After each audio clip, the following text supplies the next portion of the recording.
Hey, what is up guys? It's your boy Speed here, and today we're going to be watching ZAI'S Enigma gameplay. The reason why I wanted to make it a video on Enigma, and ZAI'S Enigma in particular, is number one, because Liquid is an incredible team. They're performing extremely well right now, and also because I think Enigma, he just recently popped into the meta in this tournament. He was not meta, at least as far as I'm concerned, previous to this. I didn't see a lot of him personally in the DPC, at least from what I watched. However, the trend towards Enigma has become very prevalent, and I think part of the reason for that is because he's good against some of the meta. One of the main heroes I think he is good against, as we see a Liquid playing against here, is the Lina. They specifically have been letting Lina through. Like, Liquid is not banning Lina almost ever from what I've seen. And I think a reason to that is they think Nature's Prophet counters Lina in particular. I think they think Treant counters Lina, which I agree with. And I think Enigma counters Lina. And I think they think so too. So either way, let's get into why this hero counters Lina. Also, I want to tell you guys that if you've been struggling with solo queue and you're looking to get to the next rank, I'm going to be able to help you.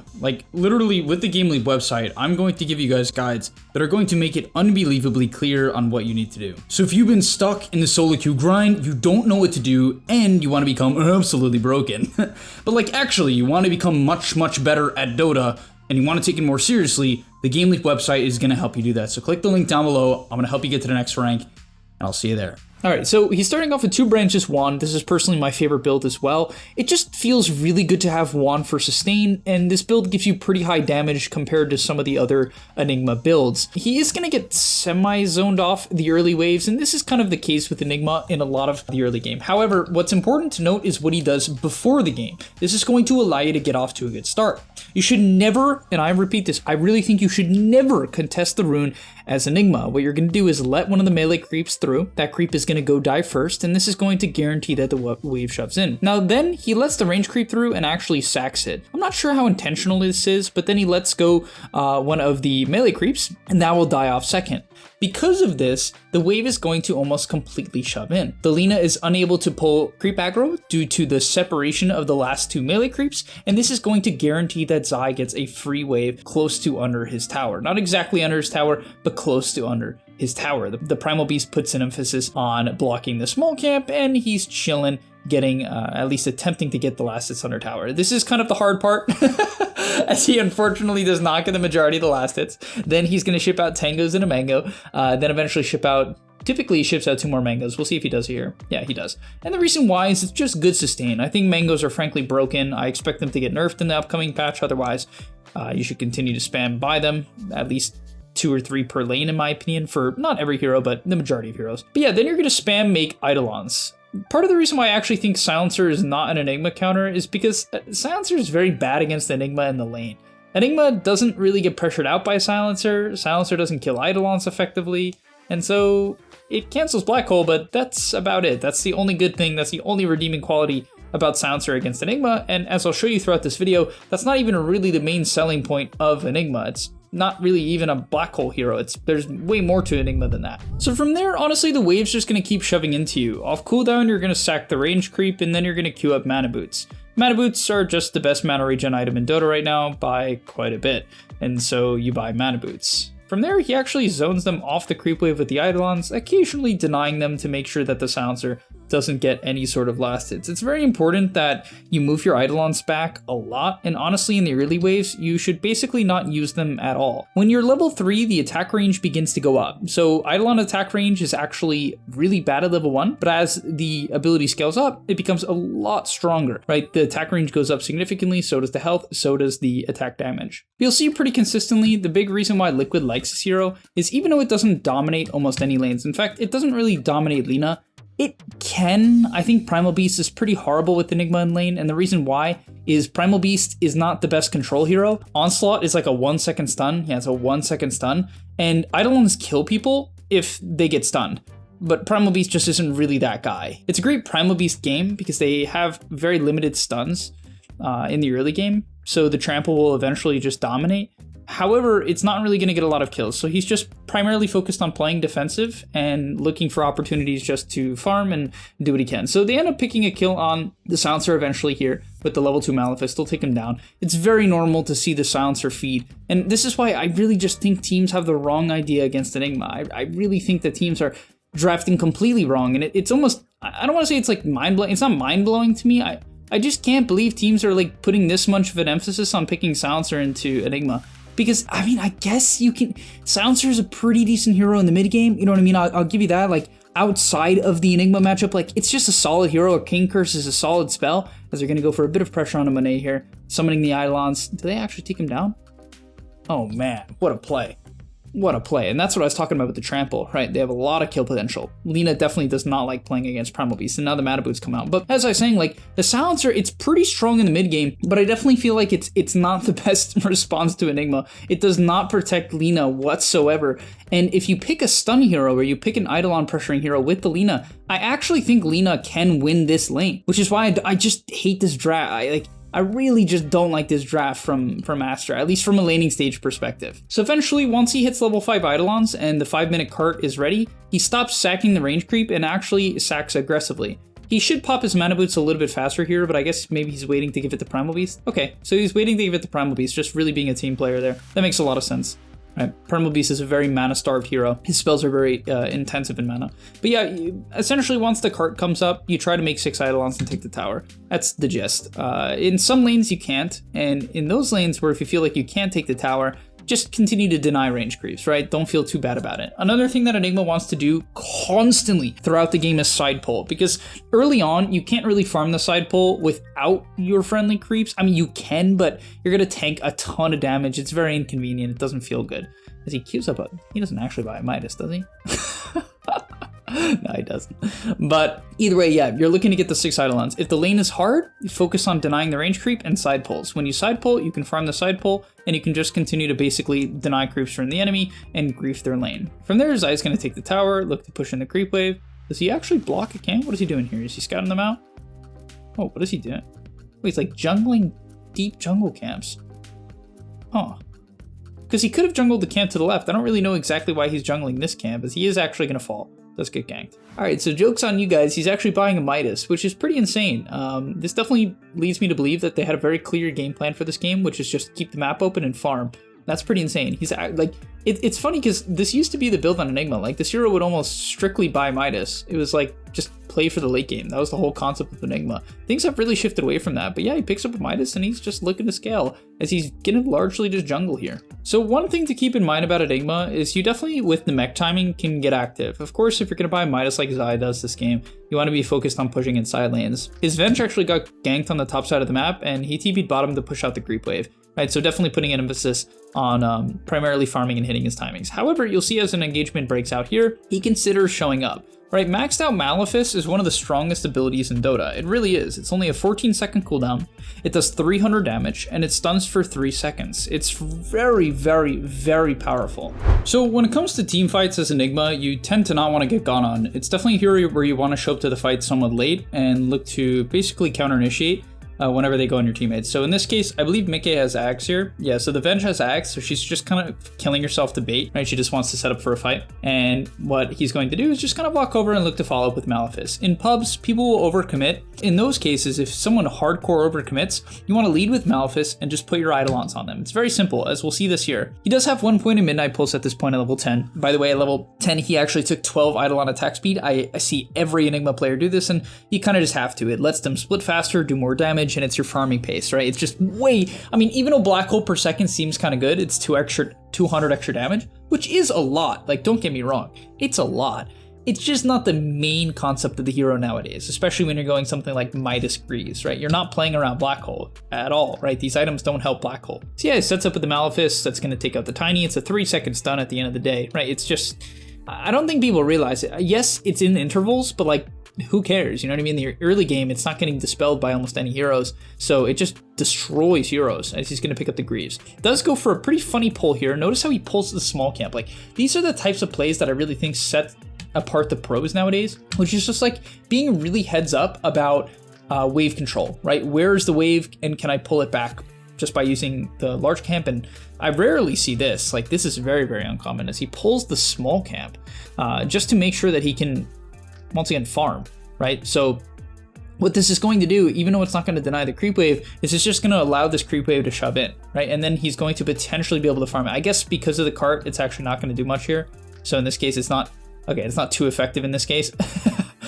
as he gets a Midas off. So from there, this ends up being a pretty slow-paced game. It's mostly because of the fact that he's playing with an Arc Ward, and it kind of just depends. Like, I think the Midas ends up making a ton of sense this game because of the fact that they have this Arc Ward, and like, they're kind of just looking to delay the game. Now, to some extent, you could also approach the match from a sense of like, I'm going to buy aura items so that our 4-man, right, without the Arc Warden is going to be very strong. So instead of delaying these aura items, you can just go for them right away. However, you know, he goes for the Midas. Either way, they're going to look to approach now. He's picking up the pipe next, which makes sense. They have Tiny, Cuddle, Silencer. Even Lina and Beastmaster do a good amount of magic damage, so it definitely makes a good amount of sense. Honestly, what I think Liquid does really, really well, and by the way, keep in mind that, like, if you were to watch this game, the whole thing with me, you would notice that ZAI is showing up to every single fight late, which I kind of mentioned before, but the main reason your hero is good is the map control, the ability to shove waves. Now, this game, he's hitting it. You can see he's like literally clicking the wave with his hero. Many matches and closer matches, often you're not doing that, right? Often you're summoning the Eidolons, maybe you're using your shard to create more Eidolons, and then you're backing away and you're chilling a bit, right? You're hiding in the tree line. He knows because his team is in the triangle, he doesn't have to be afraid. Perhaps he could just not show anyway to make this gank less obvious, but either way, they end up catching the Beastmaster and he's gonna walk over to help out if necessary. Also, in terms of skilling, he actually leaves the black hole at level 1. And the reason why is the only thing it does is decrease the cooldown by 20 seconds. And obviously it's a little bit more damage. Not too much more damage. It is pure, it's 200 pure damage, which is not nothing, but as we kind of talked about, this game is not for black hole. They have 2 ways of canceling it through BKB. He's not going BKB, so there's 4 ways to cancel it. You know, it's not a game to play around black hole. So maxing out Midnight Pulse, which is frankly just a ridiculous spell. It's a BKB piercing magic damage nuke that does 11% of their max health per second. 11% in 3 seconds, dependent on their current HP, not their max HP. So let's say they have 80% HP. It's not going to do just like 11% of their full health pool, right? It will probably do about 9% of their full health pool or 10%. I don't know if I'm confusing you guys more, but basically this ability does a ton of damage when the enemy is full HP, right? So essentially you want to drop it down early on fights and synergize it with the Malefice to keep them in it for about 3 to 4 seconds. And it's going to do literally a third of most heroes' HP. Like, Midnight Pulse is frankly just a broken spell. It's just insane. Like, it's a long cooldown for a reason, right? 35 seconds. Definitely something you're only going to get off basically once in a team fight. From there in the team fights, it's really just synergy and playing the backline. Nothing too crazy. Like, I can't say, like, he has to do anything nuts or, right, you have to go wild. He actually, has he even casted? I don't think he's casted Black Hole a single time this game. So really the main advantage of them picking this hero, and the reason why it's a good pub hero as well, is it loses almost no lanes, right? So you can't really get countered in lane if you know what you're doing. Trust me, that's an important thing to know. If you know what you're doing, it loses like no lanes, because it just keeps the lane back. And then it just buys the useful items and it farms fast. That's why this hero is so popular, and that's why it's such a good hero to have in your toolkit if you're an offlane player. As once again, the fight breaks out, look what he does. Fight breaks down, fight ends, and ZAI is immediately heading back towards the side lanes. And this is what you want to do as well. Now, of course, if your team is just fighting off cooldown, you still want to do this, right? Because you don't need the Eidolons in team fights, right? Mid-game team fights, I mean, they don't do nothing. They can be useful if you get them on the right hero, but a lot of the time they kind of just feed and die. So you just want to focus on sending them down the side lanes and picking up aura items at a very, very good timing, right? He literally has a 23-minute grease pipe, which is not a bad timing, especially considering he has a Midas. All right, so the next play you guys want to take a look at, this one's pretty funny. So he eventually picks up a Blink Dagger, and really the main reason for Blink Dagger is 100% just to get off a good Malefice and Midnight Pulse, right? That's totally the value. So when it comes to the mid wave here, they're going to swap in the Tiny, nice Malefice into the Midnight Pulse, and look at the damage, right? You'll see it tick 121 damage. I mean, it's just crazy. And it might not seem like a lot, but that's every single second, right? Every single second, just ticking. And the more important part is that, like, it goes through BKB, and it does even more damage when they're full HP, right? So it'd probably tick for about 150, 160 when the Tiny is full HP. But yeah, the best way to use Black Hole when they have a Silencer is just like this. So you're going to walk up, you're going to attempt to cast the Black Hole. The Tiny's TPing, right? So you're just going to cast it and then instantly cancel it, right? So now if he globals, joke's on him, you already canceled it. You can't cancel a Black Hole if he canceled it himself. Like, who's really winning here? At the end of the day, sure, he didn't have to global, but in case he did global, you'd be pranking him, which is why they tip ZAI. They understand how high skill that was. So as we move on to the late game, let's talk about some of his next few item purchases. Also, talents and items. He's currently holding the People's Gift, which gives him 300 HP and 2 armor, which is not bad. Then at level 15, you take 250 health, just makes you tanky. From there, he picks up an Aether Lens and Shard. He bought the Shard first. If you don't know what Enigma Shard does, is it increases the stun duration of Malefice by 0.35 seconds, bringing it from a 3-second stun to a 4-second stun. Actually, a 4.15 second stun. It's like extremely long on a 14-second cooldown. And that's why you buy Aether Lens, because Black Hole is a 4-second stun.